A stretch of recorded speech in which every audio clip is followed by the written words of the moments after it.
नमस्कार साथियों, मैं हर्ष गोयल आप सभी का इस कक्षा में स्वागत करता हूं। पिछले कक्षा में हमने प्रश्नावली 1.3 को हल किया था और इस कक्षा में हम वास्तविक संख्याओं पर विभिन्न प्रकार की संक्रियाओं के बारे में पढ़ेंगे। इसमें हम ये जानेंगे कि जब हम परिमेय व अपरिमेय संख्याओं को जोड़ें, घटाएं, गुणा करें या भाग दें तो हमें किस प्रकार की संख्याएं प्राप्त होती है। ठीक है, हम वास्तविक संख्याओं का संख्या रेखा पर निरूपण भी पढ़ेंगे और हम ये जानेंगे कि हर का परिमेयकरण किस तरह से किया जाता है। ठीक है बच्चों, तो इस कक्षा की कॉम्पिटेंसी है निर्माण कार्यों के लिए मात्रा का मापन। हम विभिन्न प्रकार के जो निर्माण कार्य होते हैं उसकी मात्रा का मापन करने के लिए इसका उपयोग करते हैं। वह अनुमानित मान लेने में भी इसका उपयोग किया जाता है। ठीक है, तो देखिए वास्तविक संख्याओं पर संक्रियाएं। तो वास्तविक संख्याएं हमारे पास दो प्रकार की होती हैं। क्या कि वास्तविक संख्याओं में हमारे पास दो प्रकार की संख्याएं होती हैं।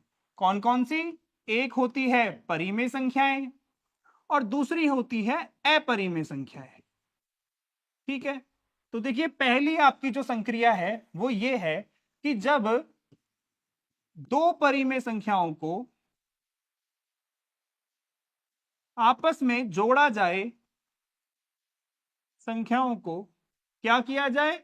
जोड़ा जाए। तो देखिए 1/2 प्लस 1/2 जोड़ने पर हमें क्या प्राप्त हुआ? हमें प्राप्त हुआ 1। अर्थात दो परिमेय संख्याओं को जोड़ने पर हमें किस प्रकार की संख्याएं प्राप्त हुई? हमें परिमेय संख्याएं प्राप्त हुई।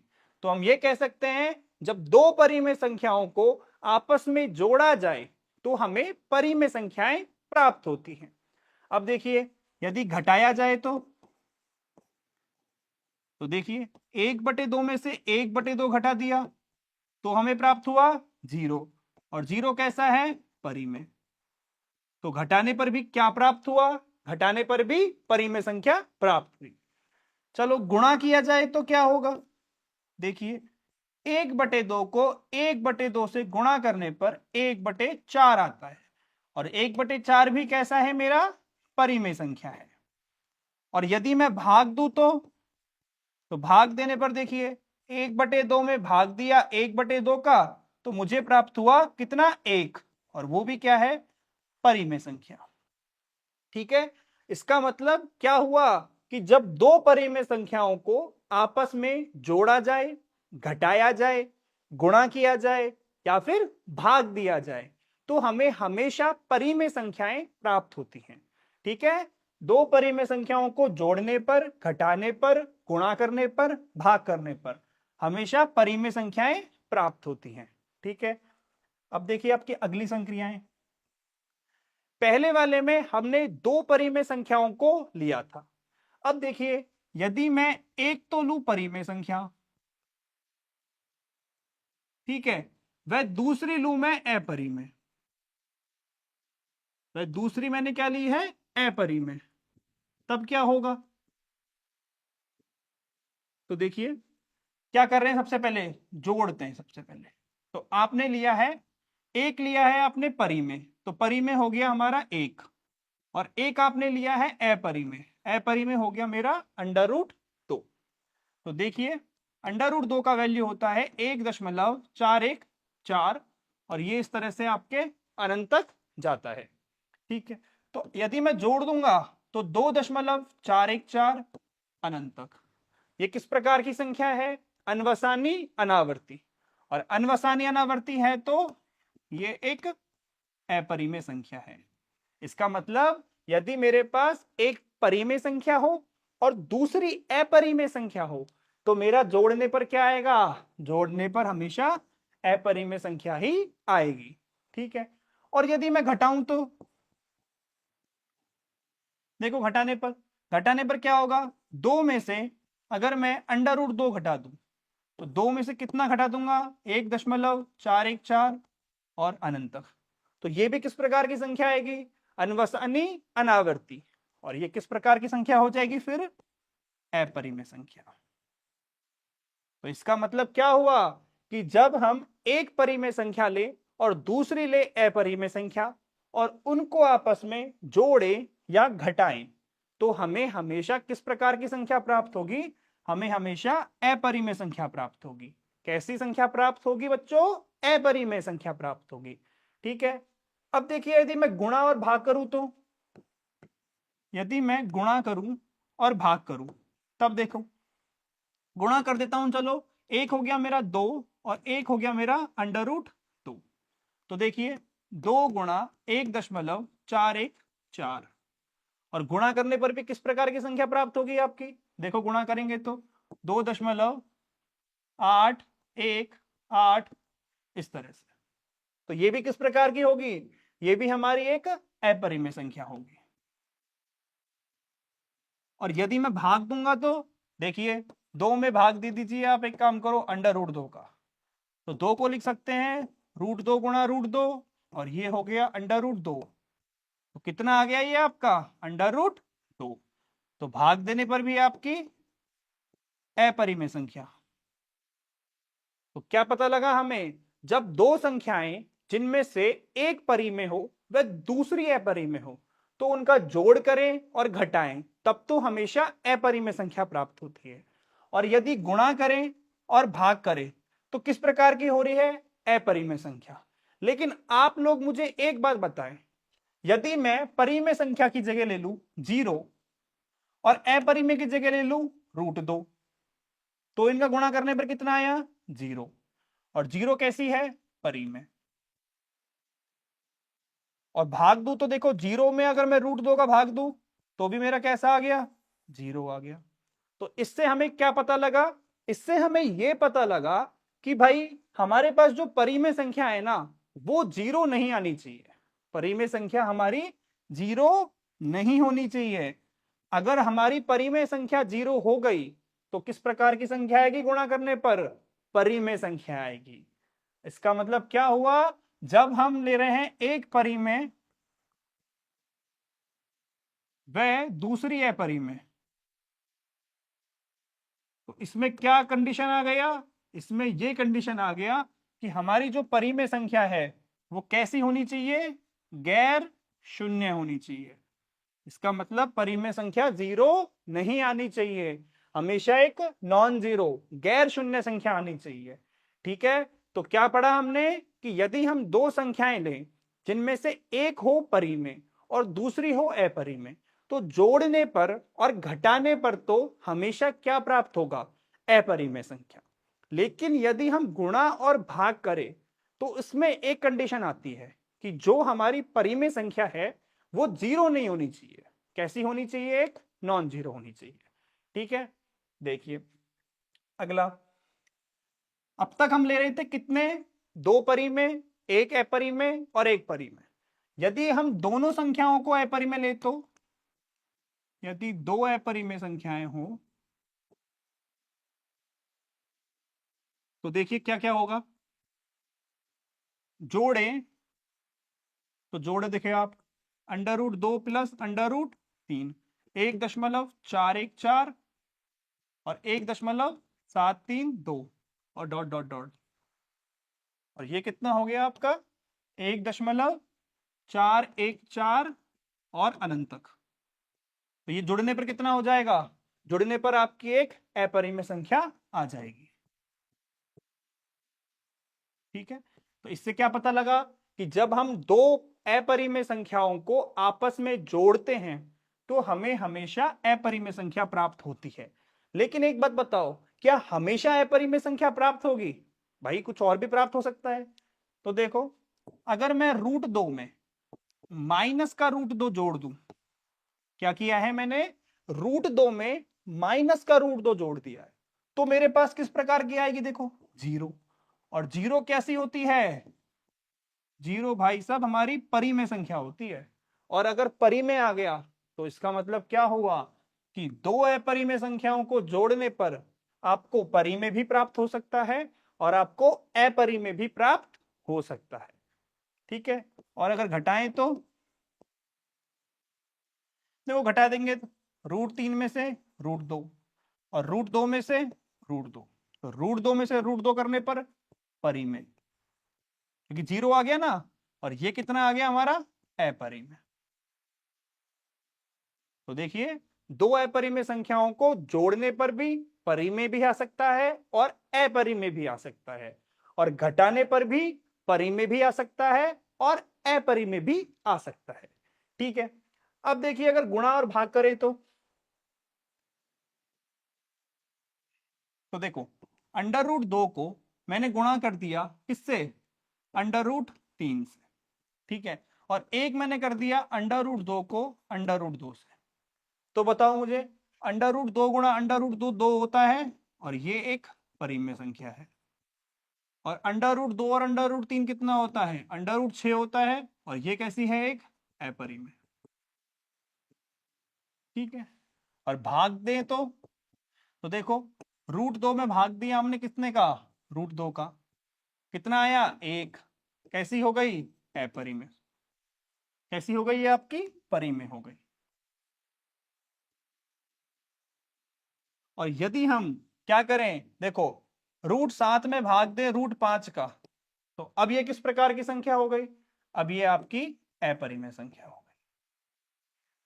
तो बताओ हमें क्या पता लगा, हमें इस सब से ये पता लगा कि जब हमारे पास दो अपरिमेय संख्याएं हो तो उनका जोड़ लगे, भाग दें, गुणा करें या उन्हें घटाएं, हमें परिमेय भी प्राप्त हो सकती है और अपरिमेय भी प्राप्त हो सकती है। ठीक है, तो हमने 4 नियम पढ़े। क्या क्या पढ़ा, देखो, पहले में सबसे पहले हमने पढ़ा दो परिमेय। तो यदि दो परिमेय हुआ तो जोड़ करें, गुणा करें, भाग करें या घटाएं, हमेशा क्या प्राप्त होगा, हमेशा परिमेय प्राप्त होगा। ठीक है, दूसरा पढ़ा एक परिमेय और कितना, एक अपरिमेय। इसमें क्या प्राप्त हो रहा था, इसमें हमेशा अपरिमेय प्राप्त हो रहा था। जोड़, गुणा, भाग, माइनस, कुछ भी करो, क्या प्राप्त होगा, अपरिमेय। बस एक शर्त याद रखनी है कि गुणा व भाग करते वक्त जो परिमेय है वो गैर शून्य परिमेय होना चाहिए, गैर शून्य परिमेय। ठीक है, और जब हम क्या करें, दो अपरिमेय संख्याओं को ले तो क्या आएगा, दो अपरिमेय संख्याओं को जोड़ने पर, घटाने पर, गुणा करने पर व भाग करने पर कैसा प्राप्त हो सकता है हमें, या तो परिमेय प्राप्त होगी या फिर अपरिमेय प्राप्त होगी, आपके कुछ भी प्राप्त हो सकती है। ठीक है बच्चों, तो 4 संक्रियाएं थी हमारी, चारों की चारों हो गई यहाँ पे क्लियर। अब देखिए आप, पहला क्या था कि दो परिमेय संख्याओं का योग, अंतर, गुणनफल व भागफल क्या होगा, परिमेय होगा। जब हम दो परिमेय संख्याओं को जोड़ें, घटाएं, गुणा करें या भाग दें तो हमें हमेशा परिमेय संख्या ही प्राप्त होगी। ठीक है, दूसरा देखिए, यदि हम किसी परिमेय संख्या को किसी अपरिमेय संख्या के साथ जोड़ें या घटाएं तब हमें हमेशा कौन सी संख्या प्राप्त होती है, हमें हमेशा अपरिमेय संख्या प्राप्त होती है। देखिए, 2 हमारी हो गई एक परिमेय संख्या, √3 हो गई एक अपरिमेय संख्या, तो इनका जोड़ हो गया 2 + √3 और इनका माइनस हो गया 2 - √3। तो किस प्रकार की संख्या है, दोनों एक अपरिमेय संख्या है। अर्थात अगर यदि आपके पास एक संख्या परिमेय हो वह दूसरी संख्या अपरिमेय हो तो उनका जोड़ने पर या घटाने पर हमें हमेशा किस प्रकार की संख्याएं प्राप्त होती है, अपरिमेय संख्याएं प्राप्त होती हैं। तीसरा देखिए, यदि हम एक गैर शून्य परिमेय संख्या, हमने बताया था कि जब गुणा व भाग करते हैं तो हमारी परिमेय संख्या गैर शून्य होनी चाहिए, 0 नहीं होनी चाहिए, क्योंकि यदि हमारी परिमेय संख्या 0 हो गई तो फिर क्या होगा, हमें अपरिमेय प्राप्त नहीं होगा। ठीक है, देखिए, 3 एक परिमेय संख्या है और √5 एक अपरिमेय संख्या है, तो 3√5 और 3/√5 ये किस प्रकार की हो गई, एक अपरिमेय संख्या हो गई। ठीक है, और चौथा देखिए, जब हम दो अपरिमेय संख्याओं को लें और उनका जोड़ करें, घटाएं, गुणा करें या भाग करें तो हमें परिमेय भी प्राप्त हो सकती है और अपरिमेय भी प्राप्त हो सकती है।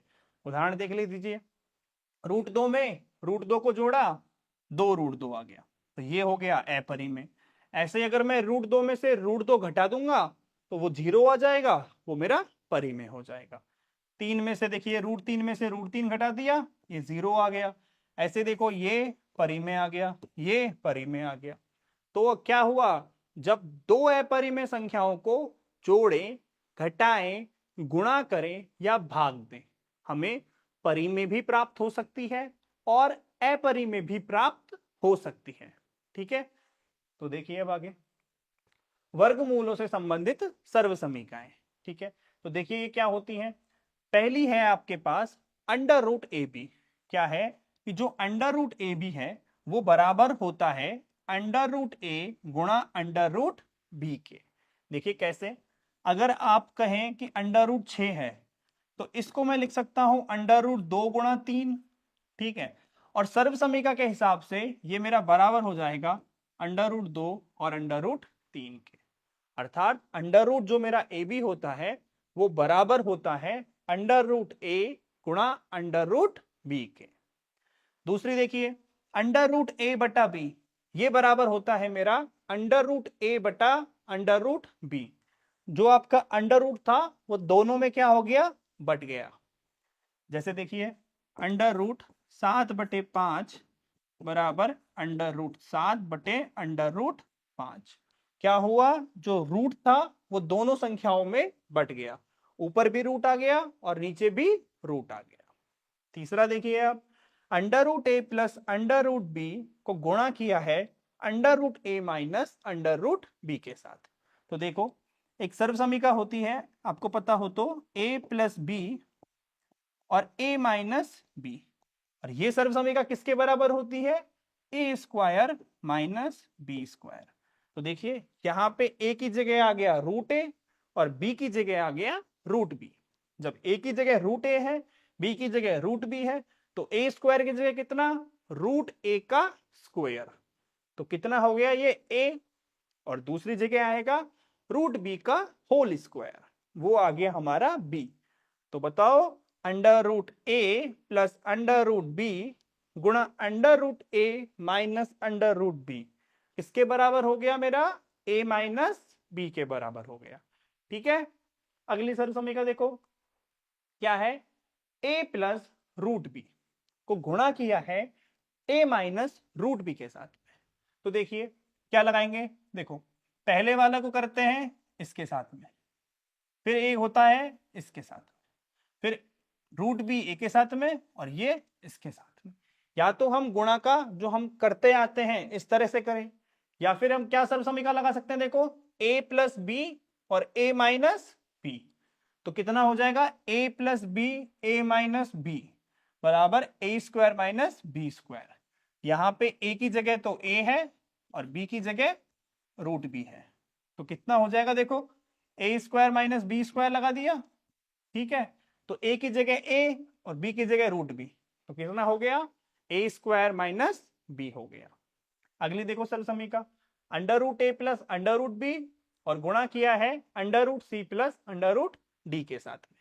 तो देखो पहला वाला होगा C के साथ में, फिर √A होगा √D के साथ।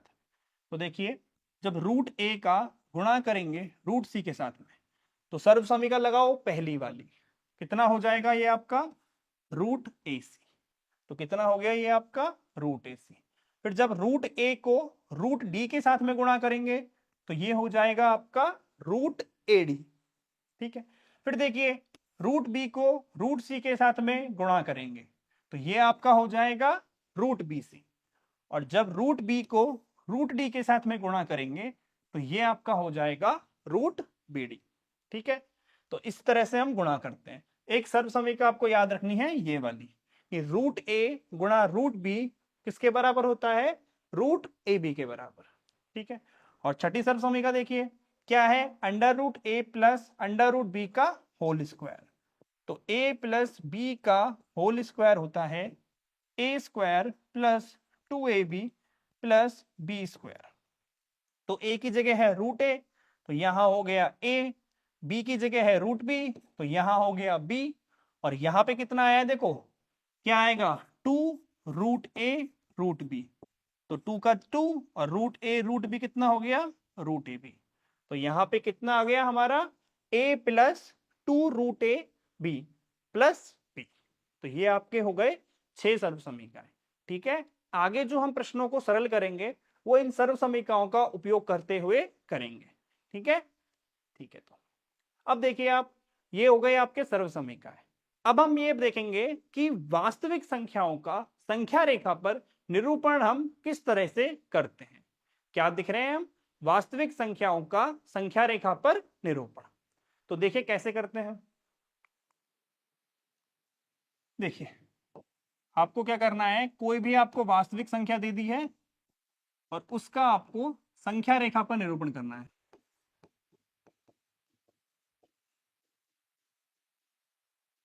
पर निरूपण तो कैसे करेंगे, देखिए एक उदाहरण से करते हैं इसको।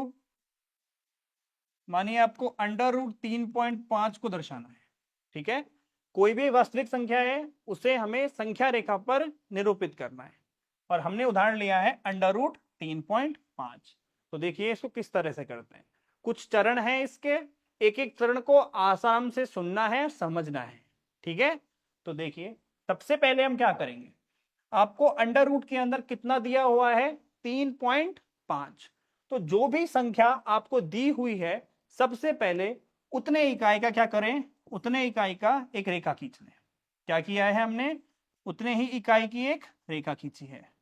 तो देखिए ये हो गया आपका बी, और ये कितने की हो गई आपकी इकाई, ये टोटल आपकी इकाई हो गई 3.5 की। कितने का खींचा हमने, 3.5 का, क्योंकि संख्या रेखा पर हमें निरूपित करना है अंडर रूट 3.5 को। तो जो भी अंडर रूट के अंदर आपको संख्या दी हुई है उतने इकाई का क्या खींचिए, आप एक रेखा खींच लीजिए ए से बी। ठीक है, उसके बाद क्या करना है, देखिए आपने रेखा खींची, उसके बाद क्या करना है कि जो बी बिंदु है उस बी बिंदु से आपको क्या करना है, एक इकाई, कितने इकाई, एक इकाई, उस रेखा को आगे बढ़ाओ और इसको नाम दीजिए आप सी। क्या नाम दिया हमने, सी। देखो ये बी हो गया और ये हो गया सी। तो देखिए सबसे पहले क्या किया कि जो संख्या निरूपित करनी है अंडर रूट के अंदर जो संख्या है उसका हमने इकाई लेकर एक रेखा खींची ए बी। फिर बी से एक इकाई उसको आगे बढ़ाया और नाम दिया उसको सी। ठीक है, अब तीसरा चरण क्या है कि ए सी का निकालना है हमें मध्य बिंदु। क्या निकालना है, ए सी का मध्य बिंदु। तो ए सी का मध्य बिंदु कितना आ जाएगा, ओ आ जाएगा। ए सी का मध्य बिंदु ये आ गया आपका ओ। ठीक है, ये क्या है, ओ हमारा ए सी का मध्य बिंदु है, और अगर ये ए सी का मध्य बिंदु है तो इसका मतलब ओ ए बराबर ओ सी। ठीक है, 3 चरण किए अब तक। सबसे पहले क्या किया, 3.5 इकाई का रेखा खींचा, फिर बी को एक इकाई आगे बढ़ाया, वो हो गया हमारा सी। फिर ए सी में क्या किया, ए सी का निकाला मध्य बिंदु और उसको नाम दिया ओ, ओ ए बराबर ओ सी। फिर क्या करेंगे देखो, फिर ओ सी त्रिज्या का ओ को केंद्र मानकर एक अर्धवृत्त खींचा। क्या खींचा, ओ को केंद्र मानकर ओसी त्रिज्या का एक अर्धवृत्त खींचा। ये ओसी त्रिज्या हो गई, ओ को केंद्र माना और यहां पे प्रकार को रखा और यहां से क्या खींच दिया हमने, एक अर्धवृत्त खींच दिया। ये हो गया हमारा अर्धवृत्त। कितने का है ये, ओसी त्रिज्या का, और ओसी बराबर ओ ए है, तो आप चाहें तो इसे ओ ए त्रिज्या भी कह सकते हैं। ओसी त्रिज्या का ओ को केंद्र मानकर एक अर्धवृत्त हो गया। उसके बाद क्या करना है देखो, एसी पर एसी पर लंब डालना है। और कौन सा लंब डाला एसी पर, ये हमने डाला बीडी लंब, यानी कि जहां पे आपको अर्धवृत्त मिला रहा है इस बी पर एक लंब डाल दिया, इसको नाम दे दिया डी। तो बीडी लंब हो गया किस पर, एसी पर। इस AC पर ये एक BD क्या हो गया हमारा, एक लंब हो गया। ठीक है, तो अब देखिए इसका जो मान प्राप्त हुआ है इस BD का, वो कितना प्राप्त होगा, तो इस BD का आपको मान प्राप्त होगा अंडर रूट के अंदर 3.5। ये BD का मान कितना प्राप्त होगा, अंडर रूट के अंदर 3.5। जो यहाँ पे आपको संख्या दी हुई है वही आपको प्राप्त होगी। ठीक है, BD के अंदर। और किस प्रकार से प्राप्त होगी, देखो हमने जो पाइथागोरस पढ़ा हुआ है, यहां से OD को मिला लीजिए और ये पाइथागोरस यहाँ पे लगा दीजिए। जब हम जैसे ही पाइथागोरस लगाएंगे तो हमारे क्या हो जाएगा, यहां से BD का मान प्राप्त हो जाएगा अंडर रूट 3.5। ठीक है, तो देखिए BD हमारे पास कितना आ गया, अंडर रूट 3.5 आ गया। ठीक है, अब अगला क्या करना है, जैसे ही आपके पास BD का मान अंडर रूट 3.5 आया तो एक काम कीजिए, इस B को तो मान लीजिए क्या, केंद्र, B को मान लीजिए केंद्र या 0। देखिए अब हमें क्या करना है, अब हमें अंडर रूट 3.5 को संख्या रेखा पर निरूपित करना है। और अगर संख्या रेखा पर निरूपित करना है तो 0 से क्या करता हूं, अंडर रूट 3.5 का एक चाप काट देता हूं धनात्मक पक्ष में। तो देखिए अंडर रूट 3.5 का मान हो गया BD, इतना रखिए आप प्रकार में माप, और B बिंदु पर रखकर क्या कीजिए, धनात्मक अक्ष में चाप काट दीजिए। और क्या किया है हमने, B को केंद्र माना है, B पर रखकर धनात्मक अक्ष में चाप काटना है। तो देखिए ये हो गया चाप काट, और इसको नाम धर दिया E बिंदु। और ये जो मेरा बिंदु होगा यही मेरा कितने का होगा, अंडर रूट 3.5 पे आएगा। यही कौन सा बिंदु होगा, अंडर रूट 3.5 होगा। क्या किया है, देखो B को माना है, B को केंद्र मानकर इस ओर क्या किया है, चाप काटा है। किसको मानना है, B को मानना है। और कितनी माप लेनी है, BD माप का। ठीक है, BD माप का धनात्मक में चाप काटा।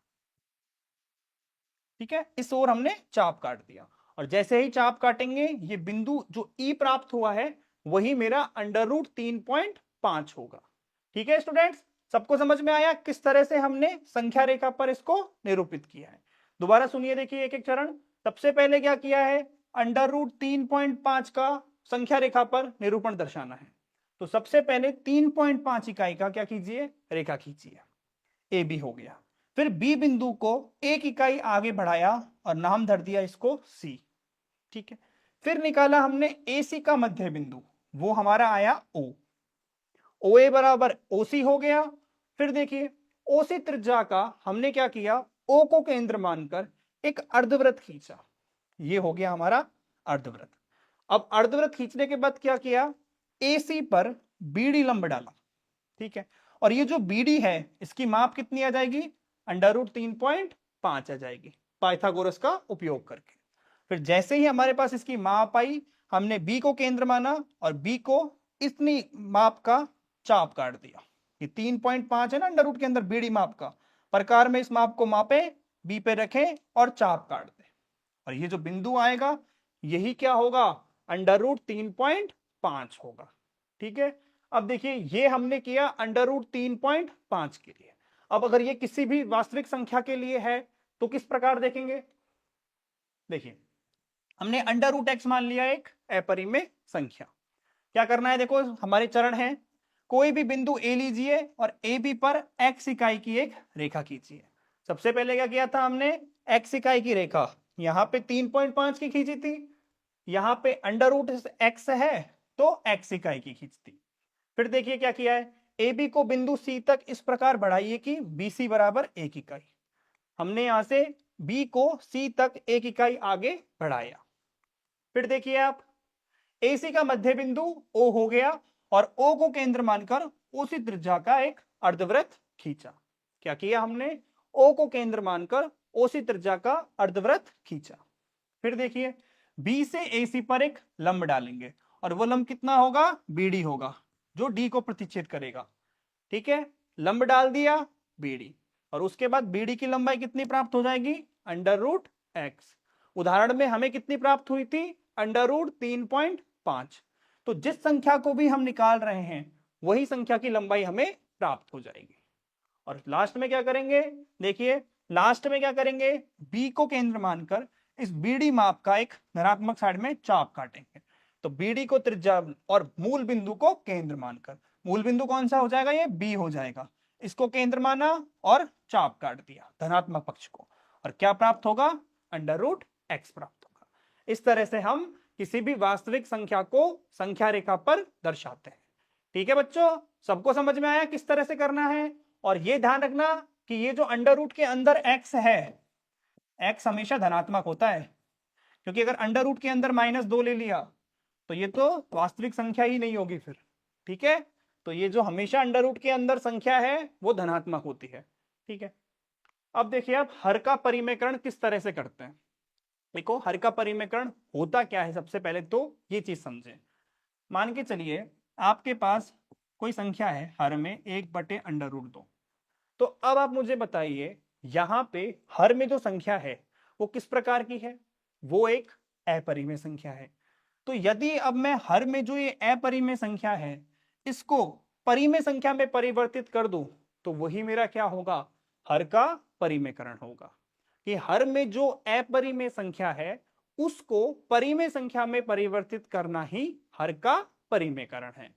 और किस प्रकार से करते हैं देखिए, अब 1/√2 को मुझे परिवर्तित करना है तो कैसे करूंगा, देखो अगर 1/√2 को करना है तो देखो 1/√2, तो अंश व हर में √2 का गुणा कर दीजिए।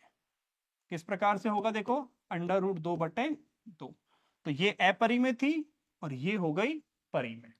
क्या किया मैंने, देखिए हर में था मेरा अपरिमेय संख्या √2 और √2 का ही मैंने ऊपर नीचे कर दिया गुणा। अगर यही मेरा √3 होता तो √3 का ऊपर नीचे गुणा। अब मान के चलिए आपके पास इस प्रकार की संख्या प्राप्त हो 2 + √3, तो अब आप हर में और अंश में किस संख्या से गुणा करेंगे। देखो हमें पता है कि हर में जो संख्या होती है हम उसका अंश व हर में गुणा करते हैं। तो यहां तो गुणा कर दिया, यहां तो परिवर्तित होके कितना आ गया, यहां तो परिवर्तित होके परिमेय आ गया। लेकिन अब मुझे बताओ मैं 1/2 + √3 में किस संख्या से गुणा करूं, अंश व हर में। तो देखो यदि मैं 1/2 + √3 में 2 + √3/2 + √3 का गुणा करूं तो ऊपर तो रहेगा 2 + √3, लेकिन हर परिमेयकरण क्या है कि हर में जो अपरिमेय संख्या है वो आपकी परिमेय संख्या में चेंज होनी चाहिए। तो देखिए ये कितना हो जाएगा, 2 दूनी 4, √3 का स्क्वायर 3 और 2 दूनी 4, तो ये हो गया आपका 4√3। तो बताओ ये संख्या कैसी है, ये हो गई आपकी 2 + √3/7 + 4√3। और किस प्रकार की संख्या है, ये एक अपरिमेय संख्या है। और यदि अपरिमेय है तो फिर तो परिमेयकरण हुआ ही नहीं। परिमेयकरण का मतलब क्या है कि हर में जो अपरिमेय होगा वो परिमेय में परिवर्तित होगा। इसका मतलब 2 + √3 से गुणा नहीं कर सकते, और अगर 2 + √3 से गुणा नहीं कर सकते तो किससे करेंगे, देखिए 2 - √3। जब भी इस प्रकार की संख्या हो जहां पे बीच में प्लस आ रहा हो तो उसको परिवर्तित कर दीजिए माइनस में, और यदि माइनस आ रहा हो तो उसको परिवर्तित कर दीजिए प्लस में। क्या करना है, देखो हर में यदि प्लस आ रहा हो तो माइनस से गुणा, और अगर माइनस आ रहा हो बीच में तो प्लस करके गुणा। तो देखिए 2 - √3 का हो जाएगा 2 - √3, और नीचे कितना हो जाएगा, 2 दूनी 4, 2 का स्क्वायर माइनस √3 का स्क्वायर, तो कितना आ गया ये 2 - के √3 और 4 - 3, तो 2 - √3/1। तो देखिए हर था कितना अपरिमेय, अब हो गया ये परिमेय, और यही हमारा क्या होता है, हर का परिमेयकरण होता है। ठीक है, यही क्या होता है, हमारा हर का परिमेयकरण होता है। ठीक है, अब देखिए इसके कुछ उदाहरण करते हैं हम। जांच कीजिए 7√5, 7/√5, √2 + 21 और π-2 कि अपरिमेय है या नहीं है। तो हमें बस ये चेक करना है कि ये जो संख्याएं हैं क्या वो अपरिमेय है या नहीं है। तो हमें हमारी संक्रियाएं याद रखनी है। हमने पढ़ा था ना परिमेय संख्याओं व अपरिमेय संख्याओं पर संक्रियाएं। तो देखिए पहली संख्या लेते हैं हम 7√5। जिसे हम लिख सकते हैं 7 गुणा √5। तो बताएं 7 कैसी है? परिमेय संख्या। और √5 किस प्रकार की संख्या है? अपरिमेय संख्या। तो क्या पढ़ा था हमने? जब एक गैर शून्य परिमेय संख्या को अपरिमेय संख्या के साथ गुणा किया जाता है तो किस प्रकार की संख्या प्राप्त होती है? हमें अपरिमेय संख्या प्राप्त होती है। तो 7√5 कैसी हो गई? एक अपरिमेय संख्या हो गई। अगली देखिए 7/√5। 7 कैसी है? परिमेय। और √5 किस प्रकार की है? अपरिमेय। तो जब परिमेय संख्या में अपरिमेय संख्या का भाग दिया जाता है तो किस प्रकार की संख्या प्राप्त होगी? देखो, परिमेय है हमारी गैर शून्य, तो परिमेय में अपरिमेय का भाग देने पर हमें प्राप्त होती है अपरिमेय। तो बताओ 7√5, 7/√5 किस प्रकार की संख्या हो गई? अपरिमेय संख्या हो गई। अगली देखिए संख्या आप, कौन सी है अगली? √2 + 21। तो √2 + 21, तो बताओ √2 कैसी है? अपरिमेय। और 21 किस प्रकार की है? 21 है हमारी परिमेय। तो बताएं जब अपरिमेय में परिमेय जुड़ती है तो अपरिमेय संख्या। सिर्फ 4 संक्रिया याद रखनी है बस, और कुछ भी नहीं है। आप आराम से बता सकते हैं कौन सी आपकी परिमेय है और कौन सी आपकी अपरिमेय है। अगली है आपकी π-2। तो देखिए π-2, तो पाई कैसी है? अपरिमेय। और 2 किस प्रकार की है? यह है आपकी परिमेय। तो किस प्रकार की हो जाएगी? जब परिमेय में अपरिमेय संख्या जुड़ेगी तो आपकी आती है अपरिमेय संख्या। ये हो गई आपकी अपरिमेय संख्या। ठीक है, अगला उदाहरण देखिए आप। 2√2 + 5√3। ठीक है, उसमें जोड़ना है हमें √2 - 3√3। तो देखिए आपको बोला है कि 2√2 + 5√3, और इसमें हमें क्या जोड़ना है? इसमें हमें जोड़ना है कितना? √2 - 3√3। तो देखिए किस तरह से जोड़ेंगे। सबसे पहले जोड़ेंगे हम 5√3 और -3√3 को। तो 5√3 - 3√3, तो बताएं बच्चों क्या आएगा जब 5√3 में हम -3√3 जोड़ते हैं? तो देखो, ये मत कर देना आप कि भाई 5 में से 3 गए तो 2 और √3 में से √3 गया तो 0। किसी के दिमाग में तो नहीं आ रहा ये वाला तरीका? ये पूरा गलत है। ठीक है, √3 है ना आपका 5 के साथ जुड़ा हुआ है, और यहां पे √3 आपका 3 के साथ जुड़ा हुआ है।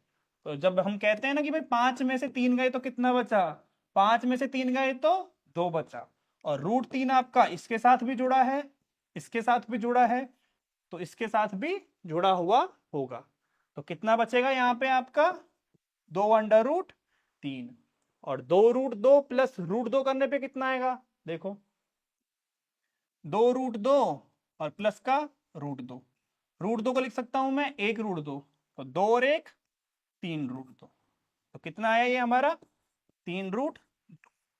एक चीज ध्यान रखनी है, √2 वाली संख्या है √2 वाली संख्याओं के साथ, √3 वाली √3 वाली के साथ, और यदि अगर आगे भी इस प्रकार की संख्या हो जैसे √5 हो तो √5 वाली √5 के साथ, सेम वाली सेम वालों के साथ जाएंगी। ठीक है, तो इनका जोड़ करने पे कितना आ गया? 3√2 + 2√3 आ गया। ये मत करना, बस ये चीज ध्यान रखना कहीं आप गलती से ये कर दें कि 5√3 में से 3√3 गया तो 0 आ गया। ये नहीं होता है। ठीक है, कि √3 में से √3 0 हो गया और 5 में से 3 2 हो गया। ठीक है, ये वाला बिल्कुल मत करना। ठीक है, ये पूरा गलत है आपका। ठीक है, एक चीज ध्यान रखना बस कि √3 यहाँ पे 2 के साथ में भी और 5 के साथ में भी जुड़ा हुआ है, तो जो जो आएगा यहाँ पे सबके साथ √3 जुड़ा होगा, यहाँ पे √2 जुड़ा हुआ है। ठीक है, अगला उदाहरण देखें। 6√5 को 2√5 को गुणा कीजिए। 6√5 को गुणा करना है 2√5 के साथ। किस तरह से करेंगे गुणा? देखिए, सबसे पहले एक चीज ध्यान रखें, परिमेय को परिमेय के साथ करें और अपरिमेय को अपरिमेय के साथ करें। सबसे पहले हम क्या करेंगे कि जो परिमेय है ना उसको हम परिमेय के साथ गुणा करेंगे और जो अपरिमेय है उसको अपरिमेय के साथ गुणा करेंगे। जैसे 6 को कर दिया 2 के साथ और √5 को कर दिया √5 के साथ, और बीच में भी गुणा का चिन्ह, क्योंकि ये सब आपस में क्या हो रहे हैं, गुणा हो रहे हैं। तो 6 दूनी 12 और √5 कितना हो गया 5, तो 12 पंजे 60। ठीक है, अगर आप ये वाला तरीका ना समझे कि परिमेय को परिमेय के साथ और अपरिमेय को अपरिमेय के साथ, तो किसी को भी किसी के साथ करो ना, क्या फर्क पड़ रहा है, इसका मतलब तो वही है भाई। इसको इस तरह से लिख सकते हैं, तो 6 गुणा 2 गुणा √5 गुणा √5, बात तो वही हो गई। 12 गुणा 5 60। तो इसका मतलब क्या है कि ये सब आपस में गुणा हो रहे हैं, और जब सब आपस में गुणा हो रहे हैं तो कितना आएगा, 60 आएगा। अगला उदाहरण देखें, 8√15 को 2√3 से भाग दीजिए। आपको 8√15 में भाग देना है 2√3 का। अब आप कहोगे सर 8 में तो 2 का भाग जा रहा है, ठीक है, लेकिन ये √15 में √3 का भाग कैसे दे? तो देखिए हमने एक सर्व समीकरण पढ़ी थी, आपको याद हो तो, कि भाई अंडर रूट जो 15 होता है वो अंडर रूट 3 गुणा 5 के रूप में लिखा जा सकता है, और इसे हम तोड़ लेते हैं अंडर रूट 3 और अंडर रूट 5। सर्व समीकरण थी हमारी अंडर रूट ए बी बराबर under root A under root B. ये सर्व समीकरण याद है सबको, अंडर रूट ए बी बराबर अंडर रूट ए गुणा अंडर रूट बी। तो बताएं, देखो √15 कितना हो जाएगा, 3 गुणा 5, 2√3, तो 8 under root 3 under root 5, 2 under root 3, under root 3 से अंडर रूट 3, और 2 चौके 8, तो कितना आ गया, 4√5 आ गया। देखिए बहुत सरल है, सिर्फ एक चीज ध्यान रखनी है कि भाई अंडर रूट ए भी आपका अंडर रूट ए गुणा अंडर रूट बी होता है, सिर्फ ये चीज ध्यान रखनी है। उदाहरण देखिए 15, निम्न व्यंजन को सरल करो। सरल करना है, किस तरह से सरल करते हैं, देखो 5 प्लस √7 को गुणा करना है 2 प्लस √5 के साथ। किस तरह गुणा करेंगे, सबसे पहले क्या बताया मैंने आपको, 5 को करें 2 के साथ, फिर 5 को करें √5 के साथ, फिर √7 को करें √2 के साथ, और फिर √7 को √5 के साथ। तो कितना हो जाएगा, देखो 5 को किया 2 के साथ, प्लस 5 को किया √5 के साथ, फिर √7 को किया 2 के साथ, और फिर √7 को किया √5 के साथ। तो देखिए क्या हो जाएगा, ये 10 हो जाएगा। यहां पर 5 को जब √5 के साथ करेंगे तो ये 5√5 हो जाएगा। ये आपका 2 और √7 हो गया, और ये कितना हो जाएगा, देखो क्या दोबारा सर्व समीकरण आ गई आपकी, अंडर रूट ए गुणा अंडर रूट बी बराबर अंडर रूट ए बी बराबर अंडर रूट 7 गुणा 5। तो ये हो गया आपका 10, 5√5, 2√7, और प्लस कितना अंडर रूट के अंदर 35। ठीक है, बहुत सरल है, बस सर्व समीकरण का उपयोग करना है। जो भी सिर्फ एक सर्व समीकरण, वो कौन सी है, अंडर रूट ए बी बराबर अंडर रूट ए गुणा अंडर रूट बी। अगला उदाहरण देखिए, 5 प्लस √5 और 5 माइनस √5, कीजिए गुणा। देखो अब या तो आप इस तरह से करो कि 5 को 5 से, फिर 5 को √5 से, √5 को 5 से, या √5 को माइनस √5 से, या फिर क्या कर सकते हैं, देखो सर्व समीकरण याद करो, a प्लस रूट बी और a माइनस रूट बी किसके बराबर होती है सर्व समीकरण, a² माइनस बी के बराबर। तो a² कितना हो जाएगा, देखिए यहां पे आपका a बराबर हो जाएगा 5 और b बराबर हो जाएगा √5। तो लगाइए, देखो सर्व समीकरण, 5 का स्क्वायर माइनस √5, सॉरी b कितना है, b आपका 5 है, ये हो गया आपका कितना 5, 5 25 माइनस 5 बराबर 20 आंसर। ठीक है, सर्व समीकरण का उपयोग करना है, और अगर आपको सर्व समीकरण याद नहीं रहे तो आप गुणा भी कर सकते हैं। देखिए किस तरह से गुणा करेंगे, पहले 5 को गुणा करेंगे 5 के साथ, फिर क्या 5 का गुणा √5 के साथ, माइनस था तो माइनस लगा दिया, फिर √5 का गुणा 5 के साथ, फिर माइनस √5 का गुणा √5 के साथ। तो कितना आया देखो, ये हमारा 25, ये हुआ 5√5, ये हो गया 5√5 और ये माइनस के 5, 5√5 से 5√5 खत्म, 25 माइनस 5 बराबर 20। तो यहां भी 20 आया है और यहां भी 20 आया है। अगर आपको सर्वसमीका याद है तो आप इससे कर दीजिए, और अगर सर्वसमीका याद नहीं रहती है तो इससे करें। ठीक है, कोशिश करें कि सर्वसमीका का उपयोग करके किया जाए ये चीज। ठीक है, अगला देखिए, √3 प्लस √7 का होल स्क्वायर। तो बताओ √a प्लस √b का होल स्क्वायर कितना होता है सर्वसमीका? ये a plus 2√ab plus b। यहां a बराबर कितना है 3 और b बराबर कितना है 7। तो कितना आएगा बताओ, 3 प्लस 2√3 गुणा 7 प्लस 7, तो 10 प्लस 2√21। सर्वसमीका से कर दिया। और अगर सर्वसमीका याद ना हो तो क्या करेंगे, √3 प्लस √7 गुणा √3 प्लस √7 और इसको सरल कर देना। ठीक है, ट्राई यही करना है कि सर्वसमीका का उपयोग करते हुए ही सवाल को हल करें। ठीक है, पहली प्रायोरिटी यही होनी चाहिए कि सर्वसमीका से ही हम सवाल को हल करें। ठीक है, वो तो अगर आपको याद ना रहे तो इससे कर देना, पहली प्रायोरिटी हमेशा सर्वसमीका। ठीक है बच्चों, अगला देखिए, √11 प्लस √7 गुणा करना है √11 माइनस √7। तो ये आपकी सर्वसमीका हो गई √a प्लस √b और √a माइनस √b। कितना होता है ये आपका, ये हमारा a माइनस b के बराबर होता है। तो यहाँ a हो गया कितना 11, b हो गया 7, तो कितना हो गया ये 11 माइनस 7 बराबर 4। देखिए, अगर आपको सर्वसमीका याद हो तो 1 मिनट भी नहीं लगता क्वेश्चन हल करने में। ठीक है, सबको समझ में आ रही है चीजें? सर्वसमीका याद करो और 1 मिनट में भी क्वेश्चन सॉल्व कर। अगला देखें, 16 उदाहरण, 1/√2 के हर का परिमेयकरण। देखिए, परिमेयकरण कर सकते हैं। परिमेयकरण होता क्या है? सबसे पहले परिमेयकरण हर में जो अपरिमेय संख्या है उसको परिमेय संख्या में परिवर्तित करना। और किस प्रकार से बताया था मैंने आपको, जब एक ही संख्या हो तो अंश व हर में उसी संख्या से गुणा करें। तो √2 बटे ये √2 गुणा √2 करने पर 2 आ गया। अपरिमेय संख्या चेंज हो गई आपकी परिमेय संख्या में, यही होता है आपका हर परिमेयकरण। अगला देखिए उदाहरण, 1/2 प्लस √3 के हर का परिमेयकरण। देखो कैसे करेंगे।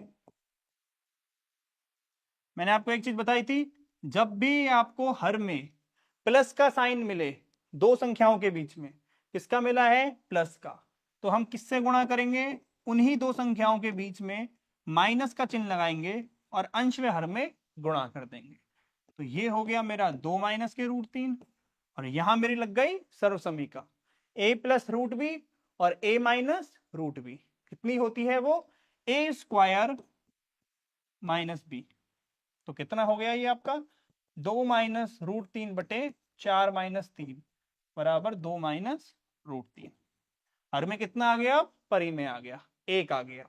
ठीक है, अगला उदाहरण देखिए आप 18, 5/√3 माइनस √5 के हर का परिमेयकरण। अब आप कहोगे सर यहाँ पे तो अंश में 5 आ गया, हमने तो ऐसा कुछ पढ़ा ही नहीं जब अंश में 5 आ जाए या अंश में कुछ आ जाए। अरे तो मैंने आपको एक ही चीज तो बता रखी है कि अंश में कुछ भी हो, हर परिमेयकरण का मतलब सिर्फ हर को देखना होता है, अंश को आपको देखना ही नहीं है। ठीक है, हर में देखिए दो संख्याओं के बीच में माइनस का चिन्ह, तो किस में परिवर्तित करेंगे? प्लस के चिन्ह में। तो संख्या को ऐसे के ऐसे लिख दिया और इसको अंश में हर में गुणा कर दिया, √3 प्लस √5 √3 प्लस √5। तो देखिए गुणा करने पर कितना आएगा, ये आपका आ जाएगा देखो 5 का 5 √3 प्लस √5 और बटे में कितना आएगा देखो, सर्वसमीका लगाओ, √a माइनस √b गुणा √a प्लस √b। ये होती है हमारी a माइनस b के बराबर। तो ये कितनी हो जाएगी? 3 माइनस 5। और ये बराबर में कितना आ जाएगा, ये बराबर में आ जाएगा -5/2 √3 प्लस √5। आंसर कितना हो गया, ये -5/2 √3 प्लस √5। अगला देखिए उदाहरण आप इसमें 1/7 प्लस 3√2 का हर का परिमेकरण। तो देखिए बीच में निशान किसका आ रहा है, चिन्ह किसका आ रहा है, प्लस का। तो किससे गुणा हो जाएगा, ये माइनस के चिन्ह वाले के साथ। तो देखिए 7 - 3√2 और बटे में कितना आएगा, देखो a + b और a - b। तो कितना होता है 7 का स्क्वायर माइनस 3√2 का स्क्वायर। तो 7 - 3√2, भाई 7 का स्क्वायर a स्क्वायर और b कितना है 3√2, तो b स्क्वायर। तो 3 7 7 49 और 3√2 का स्क्वायर करेंगे तो कितना आएगा, देखो 3√2 गुणा 3√2, 3 3 9 और √2 गुणा √2 2। तो आ गया ये आपका 18। ये आ गया आपका 18। तो कितना हुआ ये 7 - 3√2 और 49 में से 18 गए तो कितने बचे, 31 बचे। और यही हो गया आपका आंसर। ठीक है बच्चों, तो यहां पे आपके होते हैं उदाहरण खत्म। अब देखिए हमने इस भाग में हमने क्या क्या सीखा। ठीक है, तो लर्निंग आउटकम क्या है इस वाली कक्षा का। तो सबसे पहले तो हमने वास्तविक संख्याओं पर विभिन्न प्रकार की संक्रियाओं को सीखा। क्या क्या सीखा हमने, कि जब दो परिमेय संख्याओं को आपस में जोड़ा जाए, घटाया जाए, गुणा किया जाए या भाग दिया जाए तो हमें हमेशा परिमेय संख्या ही प्राप्त होती है। दूसरी हमने संक्रिया ये पढ़ी कि जब हमारे पास दो संख्याएं हो और उनमें एक तो परिमेय हो वह दूसरी अपरिमेय हो तो उन्हें जोड़ने पर और घटाने पर हमें हमेशा अपरिमेय संख्या प्राप्त होती है। तीसरी हमने ये पढ़ा कि जब हमारे पास दो संख्याएं हो और एक संख्या हो परिमेय और दूसरी हो अपरिमेय तो गुणा व भाग करने पर भी हमेशा अपरिमेय संख्या आती है। बस शर्त यह है कि जो परिमेय संख्या है वो हमारी 0 नहीं होनी चाहिए, वो हमेशा एक गैर शून्य परिमेय संख्या होनी चाहिए। और अगला हमने ये पढ़ा था कि जब दो अपरिमेय संख्याओं को आपस में जोड़ें या घटाएं या गुणा करें या भाग दें तो हमें परिमेय संख्या भी प्राप्त हो सकती है और अपरिमेय संख्या भी प्राप्त हो सकती है। ठीक है, तो ये हमने संक्रियाएं पढ़ी थी। फिर हमने पढ़ा था कि संख्या रेखा पर हम वास्तविक संख्याओं का निरूपण किस तरह से करते हैं। उसमें हमने विभिन्न चरण बताए थे और चरणों को जैसे ही फॉलो करेंगे उसके बाद हम इसका निरूपण कर देंगे। फिर हमने बताया कि भाई हर का परिमेयकरण किस तरह से किया जाता है। हर के परिमेयकरण में क्या शर्त बताई थी कि यदि हर में क्या हो, प्लस का चिन्ह हो तो उसे माइनस में बदल के अंश व हर में गुणा करते हैं। और हर का परिमेयकरण क्या होगा कि हर में जो अपरिमेय संख्या है उसको परिमेय संख्या में परिवर्तित करना। ठीक है, और एक हमने पढ़ा था वास्तविक संख्याओं के विभिन्न प्रकार की सर्वसमीकाएं, जिसमें हमने 6 सर्वसमीकाओं के बारे में बताया था, जिसमें से सबसे महत्वपूर्ण कौन सी है कि √a गुणा √b बराबर होता है √ab के। ठीक है बच्चों, तो ये हो गया आपका लर्निंग आउटकम। अब इसका मूल्यांकन करते हुए कुछ प्रश्नों को हल करते हैं। पहला प्रश्न है √3 + √2 को गुणा करना है हमें √3 + √2 के साथ। तो देखिए जब हम √3 + √2 को गुणा करेंगे √3 + √2 के साथ तो इसे हम लिख सकते हैं √3 + √2 का स्क्वायर। और सर्वसमीका के हिसाब से क्या बनेगा बताओ, a + 2√ab और प्लस b। तो ये कितना हो गया 5 + 2√6। तो देखिए कौन सा सही है, 5 + 2√6 हमारा b सही है। क्या सही है हमारा, ब बिल्कुल सही है। अगला प्रश्न देखिए, दो अपरिमेय संख्याओं का गुणनफल सदैव अपरिमेय होता है। क्या यह कथन सत्य है? देखिए दो अपरिमेय संख्याओं का गुणनफल सदैव अपरिमेय होता है। हमने ये पढ़ा था कि दो अपरिमेय संख्याओं का गुणनफल या तो परिमेय हो सकता है या अपरिमेय हो सकता है, लेकिन इसने क्या पूछ लिया, सदैव पूछ लिया। और सदैव तो नहीं है, अगर ये कहता कि हो सकता है या नहीं तब तो हम सत्य कर देते, लेकिन सदैव तो बिल्कुल ही गलत है, क्योंकि परी में भी हो सकता है। जैसे देखिए √2 को अगर मैं √2 के साथ गुणा करूं तो मेरा 2 आएगा, जो कि मेरा परी में हो गया। इसका मतलब ये कथन कैसा हो गया? असत्य हो गया। ठीक है, और अगला हम क्या देखेंगे? अगला है 1/6 माइनस √3 के हर को परिमेयकरण करना है। तो देखिए कैसे करेंगे। आप एक को करना है 1/6 माइनस √3। तो हर परिमेयकरण कैसे करते हैं? यदि हर में माइनस का चिन्ह है तो प्लस का चिन्ह लगा के ऊपर व नीचे गुणा कर दो। तो ये हो गया आपका 6 प्लस √3, और कौन सी सर्वसमीका लगेगी यहाँ पे? a माइनस √b, और गुणा करेंगे a प्लस √b के साथ, तो हो जाएगा a² माइनस b। तो a² कितना हो गया? 6 का स्क्वायर, और b कितना हो गया? b हो गया हमारा 3। तो ये हो गया 6 प्लस √3 बटे कितना? 36 माइनस 3, 33। तो कौन सा सही है? देखो 6 प्लस √3 बटे 33 ड सही है।